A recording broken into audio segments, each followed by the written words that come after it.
গণিত প্রকাশ নবম শ্রেণী বসে দেখি 19 কোশ্চেন নাম্বার 10। একটি ত্রিভুজের বাহুগুলির মধ্যবিন্দুর স্থানাঙ্ক 4,3 -2,7 এবং 0,11 হলে ত্রিভুজটির শীর্ষবিন্দুর তিনটির স্থানাঙ্ক হিসেব করে লিখি। তাহলে এক্ষেত্রে আমরা কী করব? এক্ষেত্রে আমরা প্রথমে ধরে নিব শীর্ষবিন্দুর তিনটির স্থানাঙ্ক হচ্ছে x1 y1 x2 y2 এবং x3 y3। এবার আমরা জানি এ বি বাহুর মধ্যবিন্দুর স্থানাঙ্ক হবে x1 + x2/2 এবং y1 + y2/2।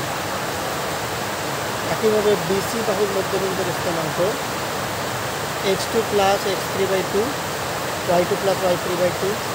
সিএ বাহুর মধ্যবিন্দুর স্থানাঙ্ক x3 + x1/2 এবং y3 + y1/2।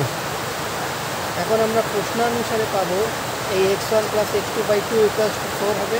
তাহলে x1 + x2/2 = 4 আমরা লিখেছি। বা আমরা এখান থেকে করতে পারি x1 + x2 = 4×8। এটাকে আমরা দিলাম 1 নম্বর সমীকরণ।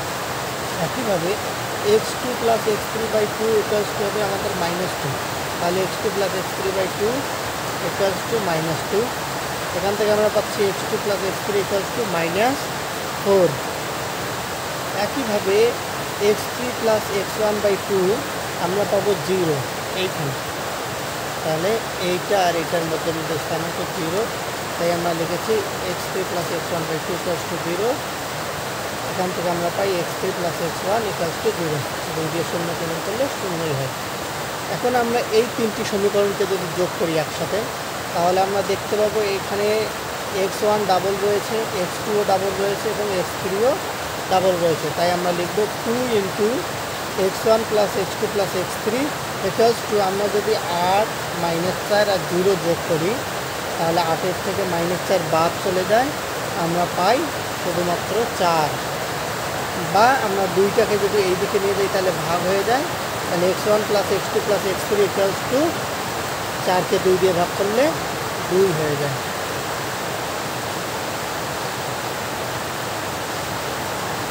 এইটাকে আমরা দিলাম 4 নম্বর সমীকরণ। এখন 4 নং সমীকরণ থেকে যদি আমরা 1কে বিয়োগ করি, তাহলে এইটা হচ্ছে আমাদের 4 নম্বর সমীকরণ।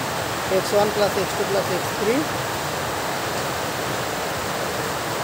= 2। এখান থেকে আমরা x1 আর x2 বিয়োগ করে দেবো। তাহলে শুধু পড়ে থাকে আমাদের x3 = আমাদের 8-এর থেকে 2 বিয়োগ করলে যা হয়। তাই আমরা লিখেছি এখানে 4 - 1 করে পাই x3 = 2 - 8 = -6।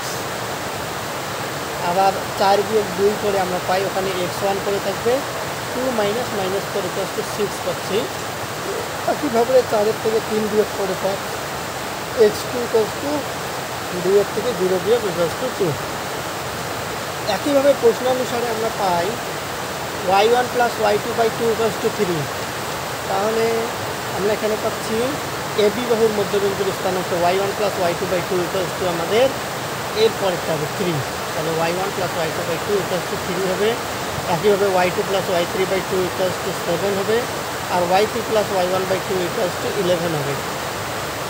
ওকে, তাই আমরা লিখেছি y1 + y2/2 = 3। সুতরাং y1 + y2 = 3 × 6। একইভাবে y2 + y3/2 = 7, y2 + y3 = 14 হচ্ছে।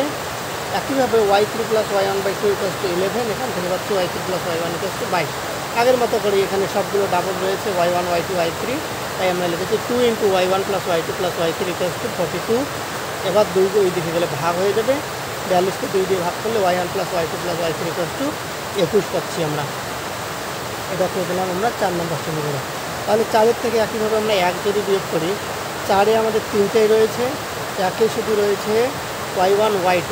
তাহলে y1 y2 বাদ চলে যাচ্ছে এখান থেকে, শুধু y3 আমরা পাচ্ছি এই 21-এর থেকে 6 বিয়োগ, তার মানে আমরা পাচ্ছি 15। একইভাবে 4 থেকে 2 বিয়োগ করে আমরা পাচ্ছি y1 = 21 থেকে 14 বিয়োগ করে 7। আর 4-এর থেকে 3 বিয়োগ করে পাচ্ছি y2 = 21-এর থেকে 22 বিয়োগ করলে -1 হয়। তাহলে ত্রিভুজের শীর্ষবিন্দু তিনটির স্থানাঙ্ক আমরা জানি x1 y1 ছিল, তার মানে এই বিন্দু আমাদের x1 এর মান আমরা পেয়েছিলাম 6 আর y1 এর মান পেয়েছি 7।